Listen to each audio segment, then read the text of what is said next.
A woman 8 months pregnant stood in the chilling evening air, her tears tracing paths on her cold cheeks. Through the magnificent wrought-iron gates of the Crestwood estate, she could see the glittering chandeliers and hear the faint sound of laughter. Her husband, Gaius Horton, was inside, hosting the party of the season with his beautiful new socialite girlfriend on his arm. To the uniformed security guard, she was a nuisance. To the arriving guests in their luxury cars, she was a pathetic spectacle. But they had no idea who she really was, or the seismic secret she carried. Because in less than an hour, this crying, heartbroken woman would hold the deed to their host's $80 million world, and every single guest would be standing on her property. The cold was the first thing Brooklyn Reyes felt. It seeped through her thin cardigan, a stark contrast to the warmth radiating from the magnificent limestone mansion beyond the gates. The Crestwood estate wasn't just a house, it was a landmark, a sprawling testament to old money and new power, perched atop the highest hill overlooking the city. Tonight it was a beacon of light and laughter, every window ablaze, casting a golden glow that felt like a personal insult. Brooklyn's hand rested protectively on the prominent swell of her belly, a subconscious gesture of comfort.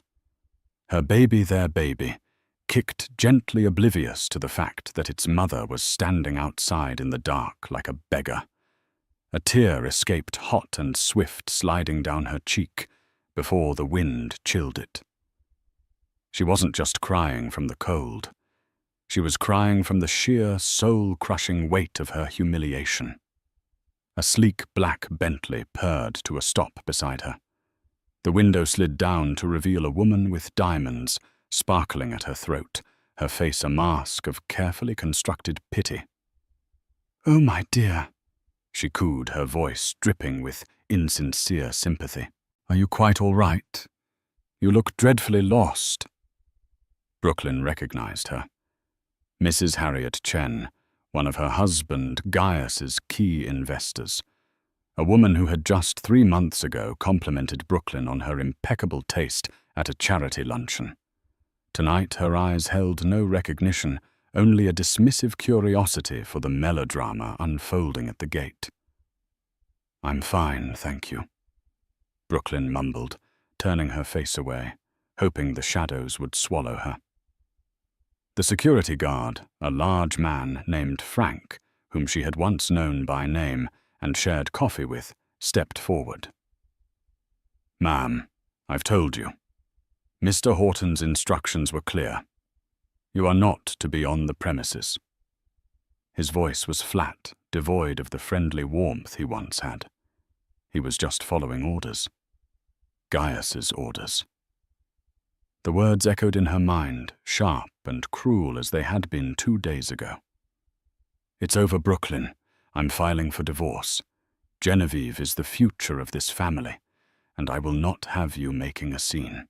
As if on cue, a silver Aston Martin, Gaius's latest toy, roared up the winding driveway.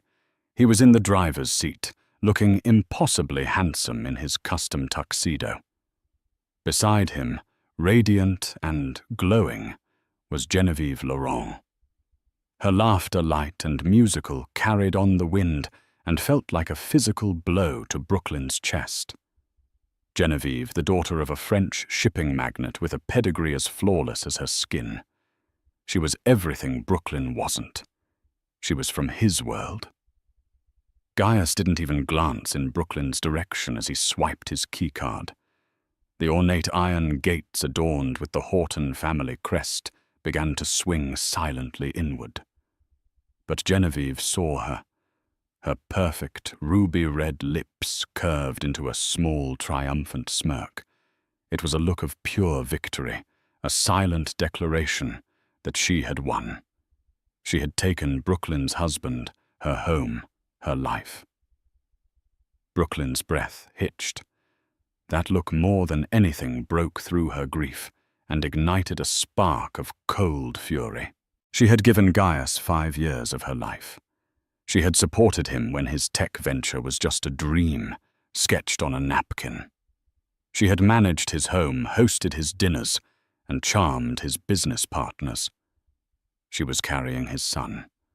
And for all of it, her reward was to be discarded and left crying outside the gates while her replacement lived the life she had helped build. As the Aston Martin disappeared up the drive, another car, a simple black town car, pulled up behind Mrs. Chen's Bentley. The back window lowered, and a man with a kind, weary face leaned out. He was holding a crisp, cream-colored envelope. "Brooklyn Reyes?" he asked, his voice gentle. Brooklyn blinked, wiping her eyes. "Yes.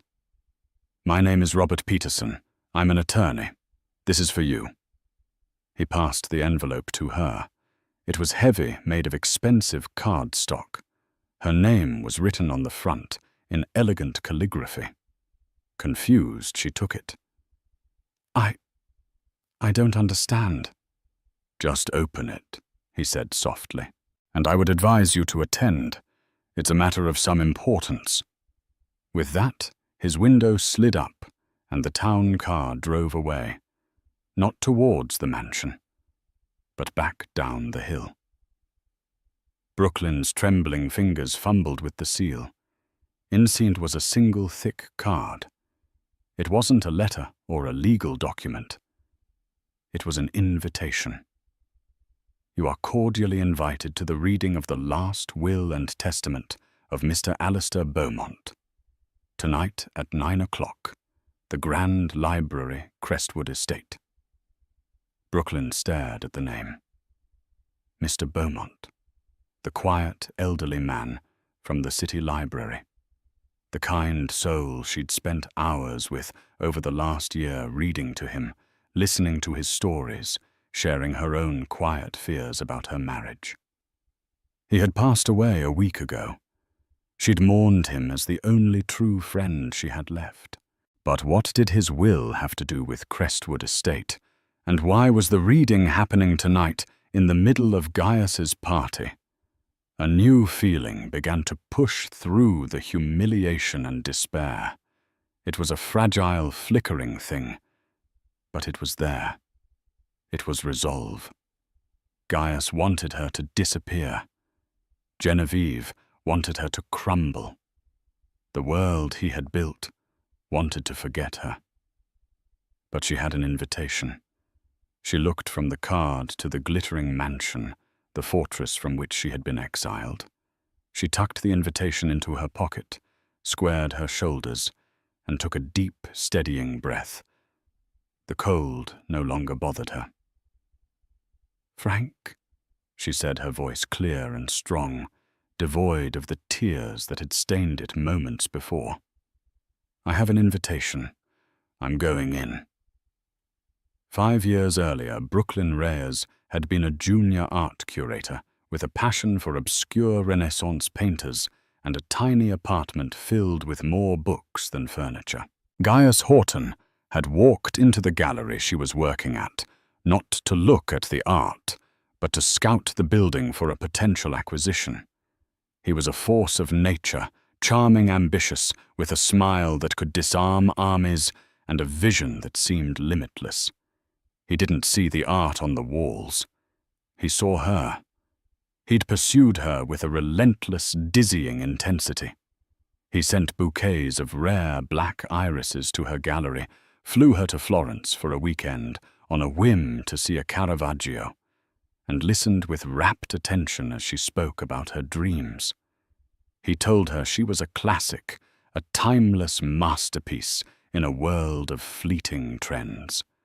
For a girl who had always felt a little ordinary, his words were a potent elixir. Her friends were wary. "He's from a different universe. Brooklyn!" Her best friend, Sarah, had warned over coffee. "These men, they collect beautiful things. Make sure you know if you're part of the collection or his partner." Brooklyn had dismissed it as jealousy. She was in love. Gaius's world was intoxicating. He was building a tech empire, Horton Innovations, and he told her she was his anchor, his muse. Their wedding was a lavish affair, a feature in society magazines. She moved into the historic Horton family home, a beautiful brownstone in the city, and began the slow, difficult process of navigating his life. The first cracks appeared subtly. His mother, Beatrice Horton, was a woman carved from ice who viewed Brooklyn not as a daughter-in-law, but as a temporary custodian of the family name. "My son needs a wife who can command a boardroom, not just arrange flowers, dear," she once remarked, coolly watching Brooklyn set the table for a dinner party. Beatrice made it clear that Brooklyn, with her middle-class background and arts degree, was a liability, a starter wife, until Gaius found someone more suitable. Gaius at first defended her. "Don't listen to her, darling. She's from another era." But as his company grew, so did his absences. Business trips became longer late nights at the office, more frequent. The intimate dinners for two were replaced by large, impersonal corporate events, where Brooklyn felt like an accessory pinned to his arm. He would praise her in public, "My beautiful, brilliant wife."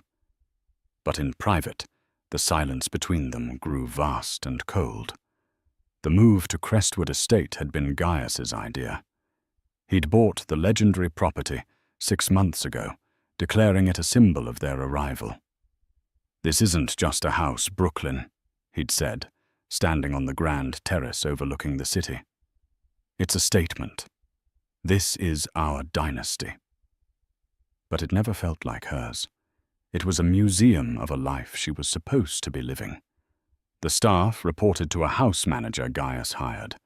The decorators consulted him. She was a guest in her own home. It was during this time that she realized she was pregnant. She had hoped with a desperate, aching optimism that a baby would change everything, that it would bridge the chasm that had opened between them. She told him on their anniversary. He was on his phone, closing a deal. He looked up, his expression unreadable. "A baby," he said the words flat. "Well, we'll have to make room in the East Wing nursery." There was no joy, no shared excitement. It was a logistical problem to be solved. A week later, she heard the whispers. Genevieve Laurent. At first, it was just a name mentioned in the society pages, a photograph of her standing next to Gaius at a gala in Zurich he was supposedly attending alone. When Brooklyn confronted him, he didn't deny it. "Genevieve understands my world," he said calmly, straightening his tie, refusing to meet her eyes. "Her father's network is invaluable. This is business, Brooklyn. You're being emotional." "Emotional, I am carrying your child Gaius," she had screamed, the sound swallowed by the cavernous marble foyer. "And you will be well compensated for it," he replied, his voice chillingly devoid of emotion. "A Horton heir deserves the best, and you will want for nothing. But my life, my public life, that requires a partner of a certain caliber. Try to understand." The gilded cage had slammed shut. She was to be the mother of his heir, kept comfortable and hidden away, while he built a new life with another woman. The humiliation was a slow poison. He began hosting parties at Crestwood without her introducing Genevieve as his close associate. The staff, loyal to the man who signed their checks, began to treat Brooklyn with a polite but firm distance. She was the mistress of the house in name only.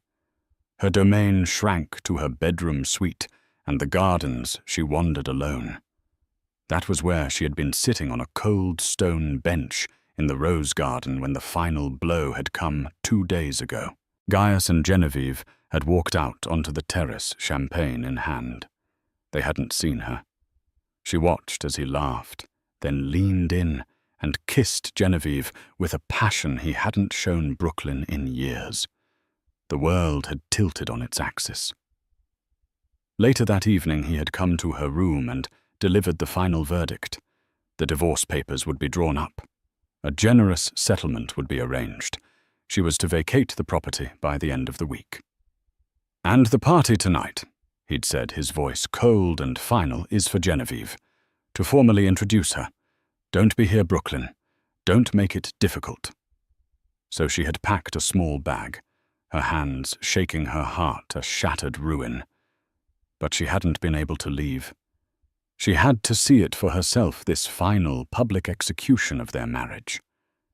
That's what led her to the gates, to the tears, to the edge of utter despair.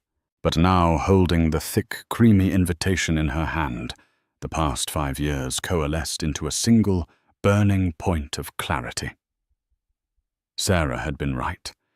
She was a beautiful thing in his collection, and now he was trading her in for a newer model. The love, the promises, the shared dreams, it was all a lie. But the baby in her womb was real. Her pain was real. And this invitation, this felt like the only real thing to happen to her in months. It was a lifeline, a mystery, a reason to walk back into the lion's den. She didn't know what Mr. Beaumont had planned, but for the first time in a long time, she wasn't just a victim in someone else's story. She was a character with a purpose. Her friendship with Alistair Beaumont had been an accident, a small, quiet rebellion against the suffocating grandeur of Crestwood. Lonely and adrift, Brooklyn had sought refuge in the one place that had always felt like home, a library. Not a grand, private one, like the mahogany-panelled room at the estate, but the sprawling, slightly dusty public library downtown. It was anonymous, warm, and smelled of aging paper and promise. She found him in the history section, a frail-looking man with hands gnarled by age and eyes that were startlingly clear and intelligent. He was trying to reach a heavy tome on a high shelf, his breath coming in short, frustrated gasps.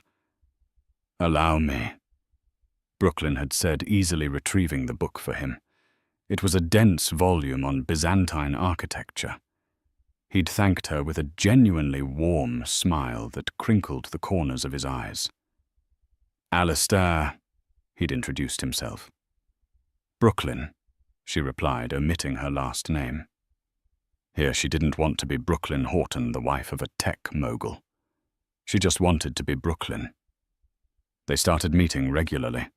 Every Tuesday and Thursday she would drive her modest sedan into the city and spend the afternoon with him. He was a man of simple habits and profound knowledge.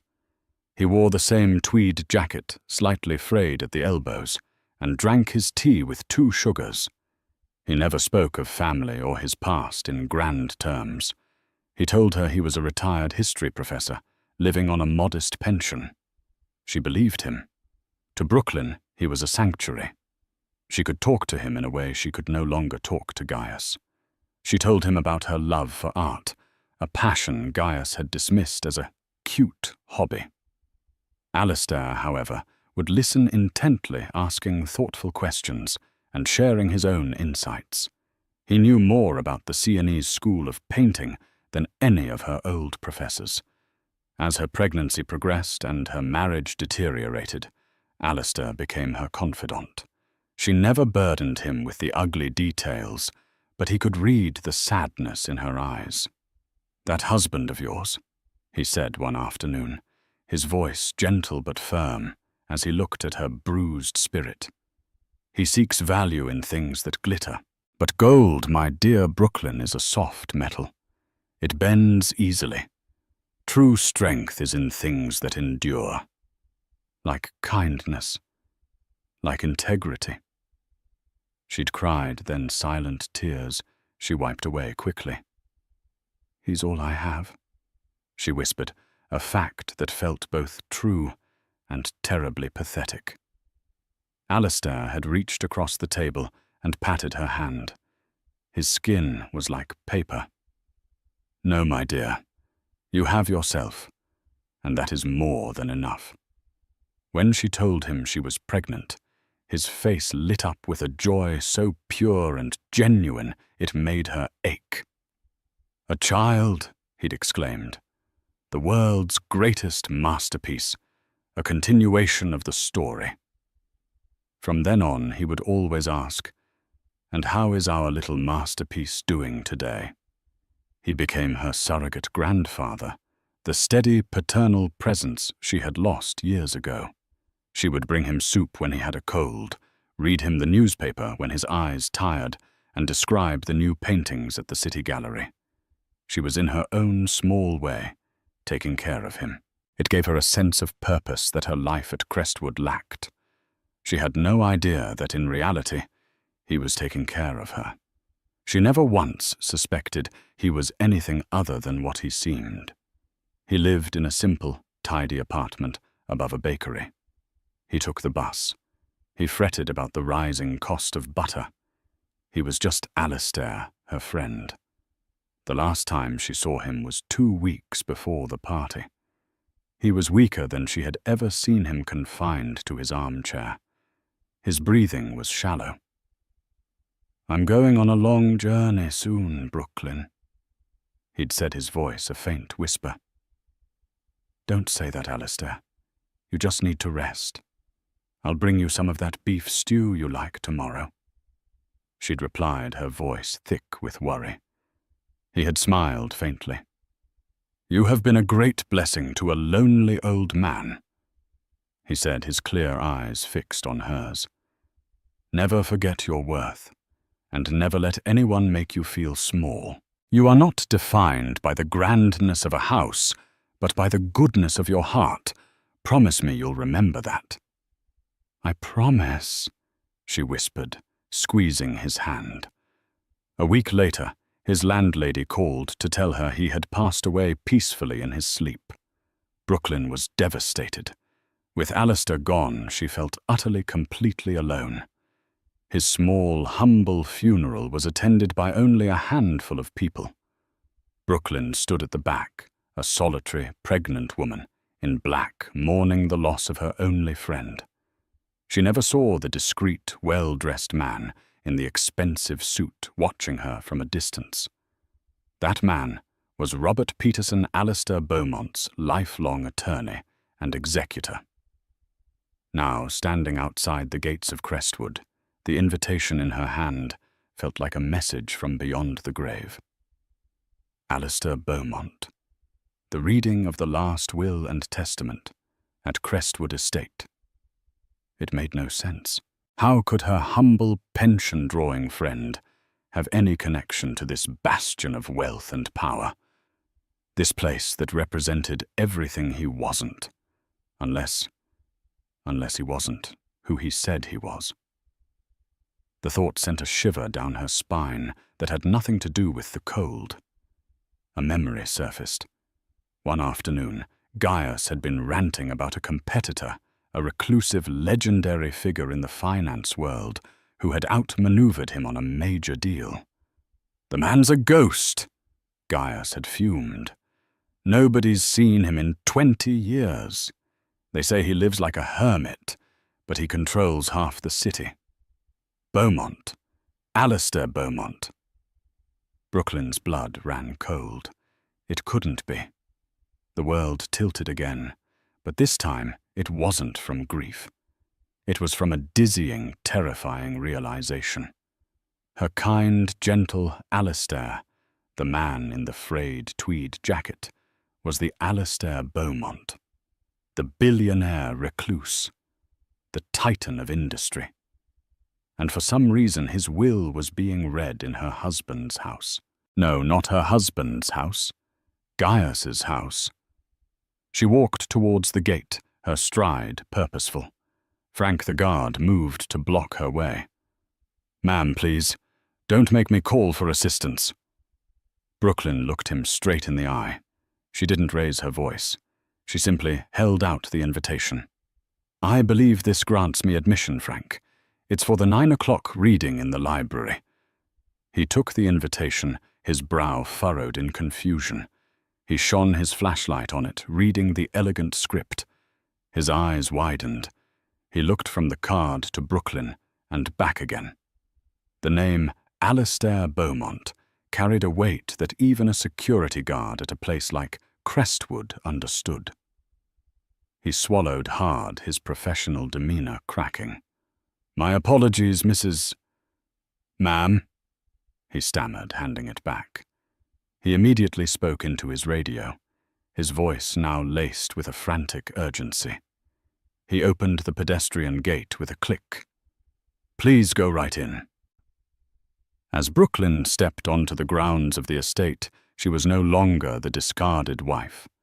She was an enigma, and she was about to walk into the heart of her enemy's celebration to uncover her dead friend's final secret. The crunch of her sensible flats on the perfectly manicured gravel driveway was the only sound as Brooklyn walked towards the house. Each step was deliberate, a stark contrast to the trembling uncertainty that had gripped her just minutes earlier. The knowledge of Alistair's true identity hadn't sunk in yet. It was a bizarre, surreal fact suspended in her mind.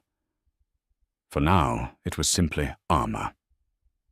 The heavy oak doors of the mansion were propped open, spilling golden light and the melodic strains of a string quartet onto the stone steps. As she approached, two valets in crisp uniforms looked at her, their expressions a mixture of confusion and disdain. Her simple maternity dress and cardigan were a world away from the designer gowns and tailored tuxedos gliding past her. She ignored them and stepped across the threshold into the grand marble foyer. The change was jarring. The air inside was warm, scented with expensive perfume and exotic flowers. A massive crystal chandelier, a relic from the estate's original owners, glittered overhead, scattering rainbows across the polished floors. The sound of clinking glasses, sophisticated laughter, and polite conversation washed over her. It was the soundtrack of Gaius's world. And then they saw her. The conversations nearest the door faltered and died. Heads turned. A ripple of whispers spread through the crowd like a virus. Brooklyn felt hundreds of eyes on her, sharp with judgment and morbid curiosity. This was Gaius Horton's pregnant cast-aside wife, the one he'd replaced with the flawless Genevieve Laurel. Her presence here was a scandal, a delicious piece of live gossip. She saw Harriet Chen, the woman from the Bentley, her mouth agape. She saw Connor Webb, Gaius's business partner, whispering urgently to his wife. And she saw Beatrice Horton, her mother-in-law, standing near the grand staircase like a queen surveying her court. Beatrice's face, already a mask of aristocratic disapproval, tightened into a venomous scowl. Beatrice detached herself from her circle of admirers and glided towards Brooklyn, her silk gown rustling with indignation. "Brooklyn," she said, her voice low and dangerous. "What is the meaning of this? You were told explicitly not to come. How dare you create such a scene?" "I have an invitation, Beatrice," Brooklyn said calmly, her voice steady despite the frantic pounding of her heart. "Don't be absurd," Beatrice hissed. "Gaius would never. It's not from Gaius." Before Beatrice could retort, the two main actors in this drama made their entrance. Gaius and Genevieve descended the grand staircase, a triumphant couple basking in the adulation of their guests. Gaius was holding a microphone, about to make a toast. He beamed at the crowd, the perfect host. Genevieve was clinging to his arm, her diamond necklace flashing under the chandelier, her smile radiant. Then Gaius saw her. His smile vanished, replaced by a flash of pure fury. The blood drained from his face, then returned in a dark, angry flush. He handed the microphone to a stunned aide and strode towards her. Genevieve trailing in his wake, her expression one of utter disbelief and annoyance. The entire party fell silent. The string quartet, sensing the shift in mood, tapered off into a discordant squeak. Every eye in the room was fixed on the confrontation. "What in God's name are you doing here?" Gaius seethed, grabbing her arm and pulling her into a small alcove partially hidden by a large potted palm. His grip was painfully tight. "Let go of me, Gaius," Brooklyn said, her voice trembling slightly but firm. "I told you to stay away. Are you trying to ruin me? To ruin this evening?" His voice was a venomous whisper. Genevieve stepped forward, her eyes blazing. "You have no right to be here," she said, her French accent sharpening the edges of her words. "This is a private party. You are trespassing." "Actually," Brooklyn said, pulling her arm free from Gaius's grasp, "I have every right. I was invited." "Invited by who?"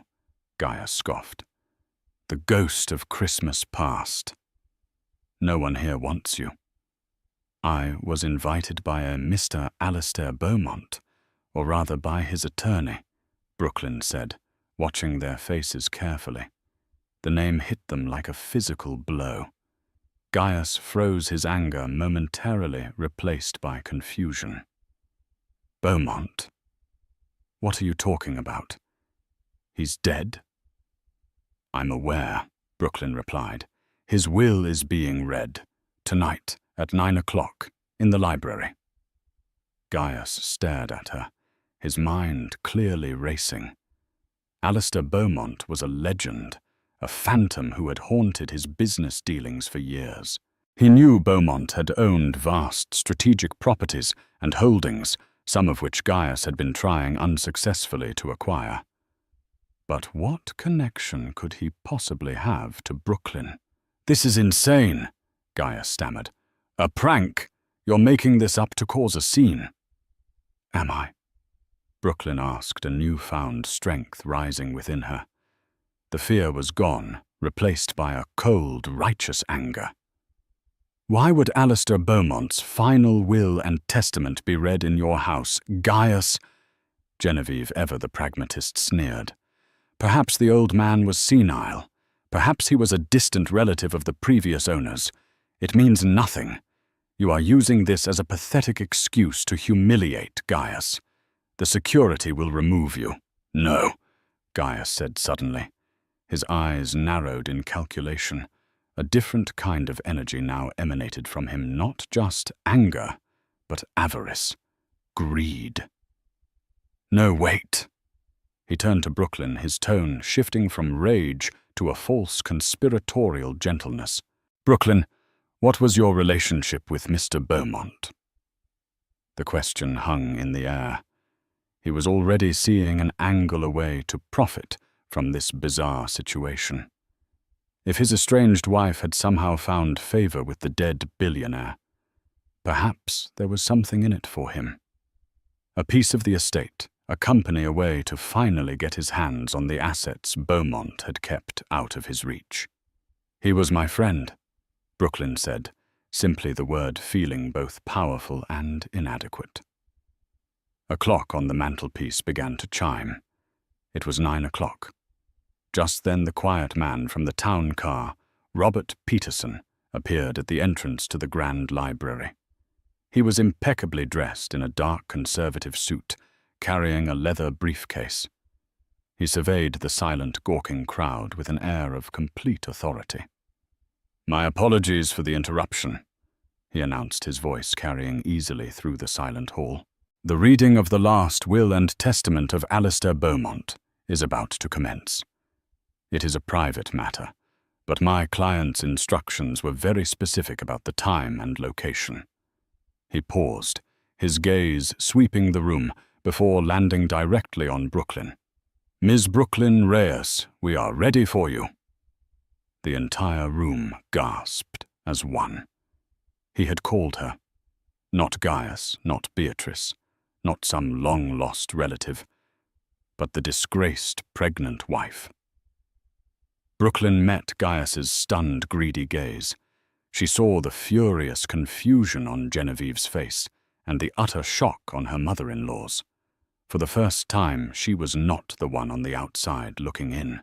She held a key to a mystery they were all desperate to solve. Without another word, she turned her back on her husband and walked towards the library, leaving a wake of stunned silence and 1,000 frantic questions behind her.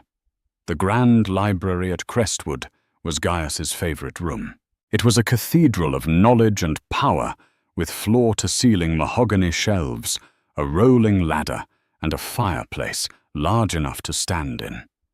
It was where he held his most important meetings, where he intimidated rivals and charmed investors. Tonight it felt like a courtroom. Robert Peterson stood behind a massive oak desk, the leather briefcase open before him. He had taken out a thick document tied with a simple blue ribbon. Brooklyn sat in one of the plush leather armchairs facing the desk. She felt strangely calm, a quiet observer in the storm that was brewing just outside the library doors. Gaius, Genevieve, and Beatrice had followed her in. They couldn't help themselves. The lure of the Beaumont fortune was too strong. They stood huddled by the doorway, a tableau of greed and anxiety.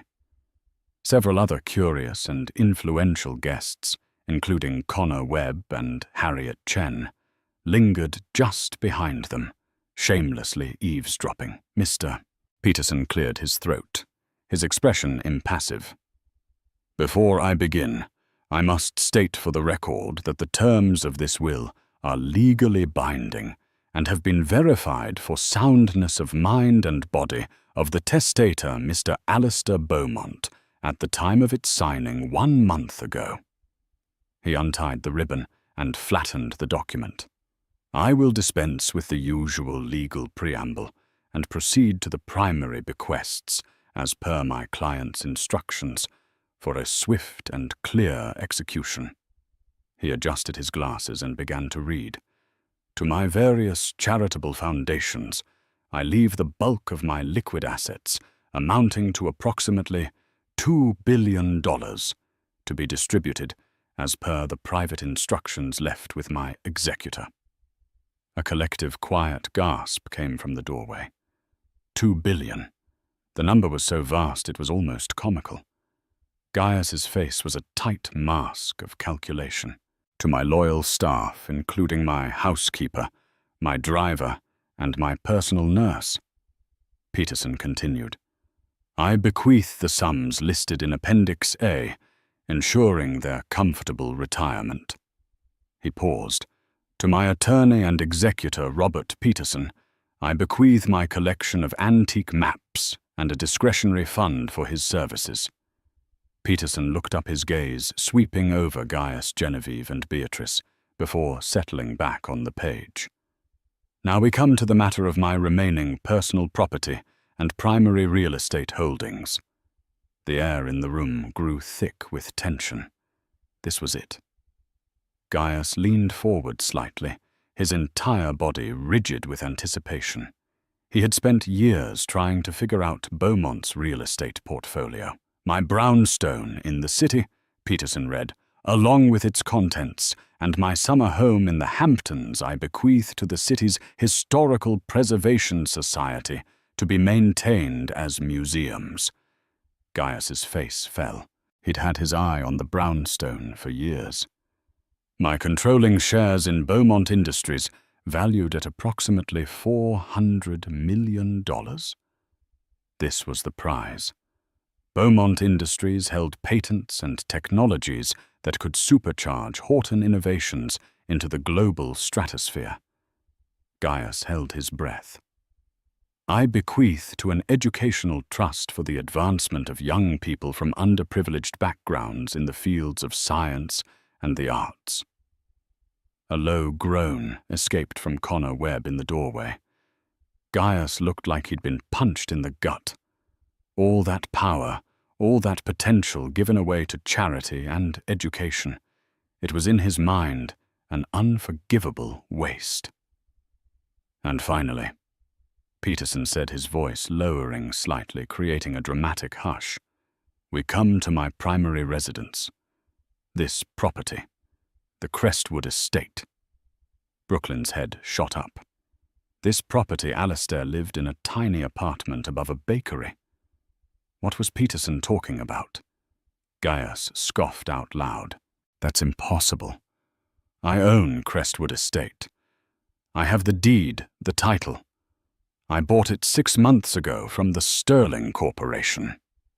Peterson looked at Gaius over the rim of his glasses, his expression one of mild pity. "You purchased the estate, Mr. Horton, that is correct.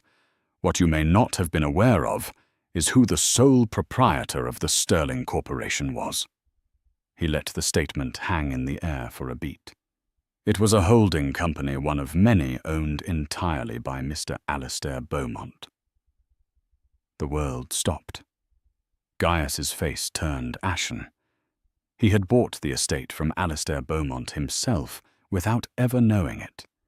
He had paid top dollar $80 million to the very man he considered his rival. "Mr. Beaumont sold you the property," Peterson continued, his voice calm and methodical, "because he knew of your ambitions, and he had a particular interest in its future, which brings me to the final bequest." He looked down at the will. Then his eyes moved from the paper directly to Brooklyn. "To Brooklyn Reyes." He read his voice, ringing with clarity and finality. "Who showed an old man profound kindness and friendship in his final days, without ever knowing his station or seeking any reward. To Brooklyn Reyes, who reminded me of the integrity and goodness that still exists in this world. To Brooklyn Reyes, who deserves a safe and beautiful place to raise her child, a masterpiece in the making, I hereby bequeath in its entirety the property known as the Crestwood Estate, located at 1 Crestwood Drive, including the main house, all surrounding lands, and all art and furnishings contained within." Silence. Absolute, deafening silence. Brooklyn felt the air leave her lungs. Her mind couldn't process the words. Owner of Crestwood. This house, her prison, her gilded cage. It was hers. The silence was shattered by a high-pitched, incredulous laugh from Genevieve. "This is a joke. This is a ridiculous, transparent joke. He was a senile old fool, and this gold digger obviously manipulated him. I assure you, Miss Laurent, Mr. Beaumont was of perfectly sound mind," Peterson said coldly. "And his decision was motivated not by manipulation, but by his observation of character, both Ms. Reyes's and Mr. Horton's." Gaius finally found his voice. It was a strangled, disbelieving rasp.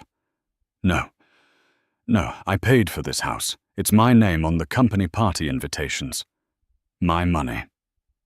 You paid Mr. Beaumont $80 million for it." "Yes," Peterson said smoothly. "And that money has now been transferred as part of his liquid assets to his charitable foundations. But Mr. Beaumont included a specific clause in the sale. A buyback option triggered upon his death for the sum of $1. An option which in his will he assigned to his sole beneficiary for this property." Peterson slid a single document across the desk toward Brooklyn along with a pen. "This is the deed transfer, Ms. Reyes. As of the moment you sign this, the $80 million estate your husband just threw a party in becomes yours for the price of a single dollar." Every eye in the room swiveled from the lawyer to Gaius's apoplectic face, and finally to Brooklyn, who sat stunned in the leather armchair, holding the pen that held the power to upend all of their worlds. For a long moment, Brooklyn just stared at the pen in her hand. It felt impossibly heavy. Outside the library, The party guests, who had by now pieced together the magnitude of the drama, were crowded into the foyer, a silent, staring mob. The string quartet was long forgotten. The champagne was going flat. This was the real entertainment. Her mind reeled, trying to connect the dots. Alistair, her kind, quiet friend. He hadn't just been a billionaire. He had been a grand master playing a chess game she never knew existed. He had seen Gaius's ambition, his greed. He had sold Gaius the very symbol of his success, knowing that he was placing it, and Gaius himself, into a checkmate position. He hadn't just given her a house. He had given her justice. He had given her power. She looked up from the document and met Gaius's eyes. They were wackled with a mixture of disbelief, rage, and a dawning, sickening realization. He was no longer looking at his pathetic, discarded wife. He was looking at the woman who was about to become his landlord. "Don't you dare sign that," he whispered, his voice shaking with fury. "Brooklyn, I swear to God I will fight this. I will drag you through every court in the country. You will not do this to me." Genevieve stepped forward, her beautiful face twisted into an ugly sneer. "He's right. You will be buried in legal fees. We have the best lawyers money can buy. You have nothing." Brooklyn looked at Genevieve, then at Gaius. She thought of the cold night outside the gates. She thought of Genevieve's triumphant smirk. She thought of Gaius's chilling words. "You will be well compensated for it." And she thought of Alistair's promise. "Never let anyone make you feel small." A strength she never knew she possessed surged through her. It was as if Alistair himself was standing beside her, whispering encouragement. She picked up the pen. The scratch of the nib on the thick paper was the loudest sound in the mansion. She signed her name, Brooklyn Reyes, in clear, firm script. Not Brooklyn Horton. Reyes. Her name. She pushed the document back across the desk to Robert Peterson, who gave her a whole, almost imperceptible nod of approval. "It's done," the lawyer announced, his voice projecting to the crowd in the doorway. "The Crestwood estate is now the sole and legal property of Miss Brooklyn Reyes." A collective gasp, louder this time, rippled through the onlookers. Beatrice Horton, who had been silent until now, a statue of pure shock, let out a strangled cry. "No. This is Horton land. It belongs to my son. To my grandson." She pointed a trembling finger at Brooklyn's belly. "Your grandson will be very well taken care of, Beatrice," Brooklyn said, her voice ringing with newfound authority as she stood up from the chair. "He will be raised here in his home. My home." The shift was palpable. She was no longer a guest, a victim, a problem. She was the owner, the matriarch, the queen of the castle. Gaius stared at her, his face a kaleidoscope of emotions. For a fleeting second, his rage was replaced by a look of utter bafflement, as if he was seeing her for the first time. The quiet, compliant woman he had married was gone. In her place stood someone he didn't recognize, someone formidable.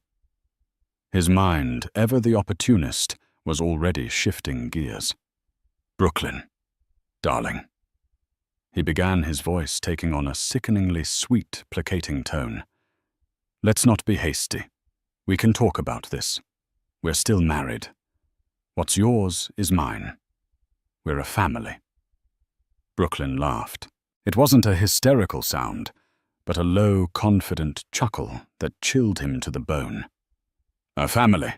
You told me our family was over 2 days ago, Gaius. You told me Genevieve was the future. And as for us being married, Mr. Peterson, I believe my husband already has divorce papers drawn up. I'll be signing those as soon as my lawyer reviews them. I won't be contesting it." Genevieve's face turned white. "You can't just throw us out," she shrieked. "We live here." "You did," Brooklyn corrected her gently. "But now you don't. This is my property, and frankly, this party is over." She turned her gaze from her estranged husband and his lover, and looked towards the crowd of stunned guests huddled in the doorway. She saw their shocked faces, their whispered conversations, the way they looked at her now, with a mixture of awe and fear. She walked past Gaius, her head held high. She moved from the library into the center of the grand foyer, standing directly under the massive crystal chandelier. All eyes were on her. "Thank you all for coming tonight," she said, her voice calm and clear, carrying to every corner of the room. "I'm sure it's been a more eventful evening than you anticipated. I appreciate you celebrating the housewarming." A few nervous titters went through the crowd. "However," she continued, her voice hardening slightly, "I'm rather tired, and as the new owner of the Crestwood estate, I would like to have an early night." She let that sink in. "So I must ask you all to please finish your drinks and vacate the premises within the next 30 minutes. The valets will be available to retrieve your cars." It was a dismissal, a royal decree. Jaws dropped. Harriet Chen looked as if she might faint. Connor Webb simply stared his mind, calculating the monumental shift in power he had just witnessed. Brooklyn's gaze finally landed on Gaius, Genevieve, and Beatrice, who stood frozen in the library doorway, utterly defeated. "That," she said, her voice dropping, so only they could hear it, "includes the three of you. I want you off my property. Now!" The exodus was a sight to behold. What had been a glittering gala of the city's elite just an hour before now resembled a hurried, undignified retreat. Guests who had once looked at Brooklyn with pity or contempt now avoided her gaze, whispering amongst themselves as they scurried towards the door. They grabbed their coats, not waiting for the staff, and fled into the night, desperate to escape the scene of the Horton dynasty's spectacular collapse. The staff themselves were in a state of bewildered paralysis, unsure of who to take orders from. The caterers began to quietly pack away the untouched canapés. The string quartet packed their instruments with solemn faces. The entire elaborate stage set for Gaius's triumph was being dismantled around him. He, Genevieve, and Beatrice were the last to move. They stood as if rooted to the spot, watching their world dissolve. Beatrice was the first to break. A low, guttural softun escaped her lips. "Everything," she whispered, looking around the grand foyer. "My son's legacy. Gone." She shot Brooklyn a look of pure, undiluted hatred before turning and stalking out of the mansion without another word, a queen abandoning her conquered kingdom. Genevieve, for her part, was a study in panicked fury. Her social standing, her future as the next Mrs. Horton, the life she had so carefully curated and fought for it, had all evaporated. She looked from Brooklyn's calm, resolute face to Gaius's stunned one. "Do something," she hissed at him. "Gaius, are you going to let her do this to us?" Gaius didn't seem to hear her. He was still staring at Brooklyn, his mind finally catching up to the reality of his situation. He had lost the house. He had lost the potential Beaumont deal. He had lost control. His public humiliation was absolute and complete. "Brooklyn," he said, his voice raspy. "Please, think about the baby, our son. He needs his father." It was his last desperate gambit. The child he had treated as a logistical problem was now his only potential bargaining chip. Brooklyn's hand went to her belly. My son needs a safe and stable home, she said, her voice devoid of its earlier anger, replaced now with a weary finality. He needs a mother who isn't crying at the gates, and he will have that. Here. I will never keep him from you, Gaius. You can be his father. But you will not be my husband, and you will not live in my house. The distinction was clear. He could have a relationship with his child, but he would have no claim on her or her life. Genevieve saw the finality in Brooklyn's eyes. She saw the defeat in Gaius's. With a choked sob of pure frustration, she turned on her heel, her designer gown flowing behind her, and fled the mansion, leaving Gaius standing alone in the cavernous foyer. He and Brooklyn stood in silence for a long moment amidst the half-dismantled party. The wreckage of their marriage lay between them. I underestimated you. He finally said the words, barely audible. It was the truest thing he had said all night. No, Brooklyn replied softly. You just never saw me at all. He finally turned and walked out the door, not with the confident stride of Gaius Horton, tech mogul, but with the slumped shoulders of a man who had lost everything. The heavy oak doors swung shut behind him, the sound echoing the final closing of a chapter in her life. She was alone, utterly, completely alone, in the silent, magnificent mansion. Robert Peterson approached her, holding a set of old, ornate keys on a simple steel ring. These are the master keys, Ms. Reyes, he said. Alistair wanted you to have them. There is also a portfolio and a letter from him for you in the study. He has left you more than just the house. He has ensured you have the means to maintain it and live comfortably for the rest of your life. You and your son are secure. Brooklyn took the keys, their weight solid and real in her hand. Thank you, she whispered, her voice thick with emotion. Thank you for everything. I am merely the messenger, he said with a kind smile. Alistair was the architect. He would be very proud of you tonight. Good evening, Ms. Reyes. With a nod, the lawyer left his job complete. Brooklyn walked through the silent rooms, her footsteps echoing on the marble. She ran her hand along the polished wood of the grand staircase, looked up at the glittering chandelier, and touched the velvet curtains. This wasn't a cage anymore. It was a fortress. It was a sanctuary. It was home. She made her way up the stairs past the master suite she had once shared with Gaius and out onto the grand balcony overlooking the city. The chilly night air felt clean, fresh. The lights of the city spread out below her like a carpet of scattered jewels. It was the same view Gaius had shown her 6 months ago, declaring it the seat of their dynasty. But it was his dynasty that had crumbled tonight. A new one was just beginning. She placed both hands on her belly, feeling the gentle, rhythmic kick of the new life within her. A masterpiece in the making, Alistair had called him. Tears welled in her eyes, but for the first time in a long time, they were not tears of sorrow or humiliation.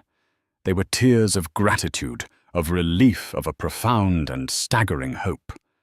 She had walked through the fire and emerged not burned but forged anew. The world had tried to break her, but a kind old man in a library had given her the tools to rebuild it better and stronger than before. Looking out at the dawn that would soon break over the horizon, Brooklyn Reyes, the owner of the Crestwood estate, smiled. Her new life was just beginning. Brooklyn's story is a powerful reminder that our lowest moments can be the foundation for our greatest triumphs. It's a testament to the fact that true wealth isn't measured in dollars or square footage, but in kindness, integrity, and the quiet strength it takes to stand up for yourself. She went from a heartbroken wife to a formidable matriarch, not through revenge, but by staying true to her compassionate heart, which was recognized by the one person who mattered. Her journey proves that you can never underestimate the power of a single act of kindness or the resolve of a woman fighting for the future of her child. If you were moved by Brooklyn's incredible transformation from despair to empowerment, please let us know by hitting that like button. Share this story with anyone who needs to be reminded that their worth is not defined by others. And most importantly, subscribe to our channel for more unforgettable stories of justice and resilience. What part of Brooklyn's story resonated with you the most? Leave a comment below. We'd love to hear from you.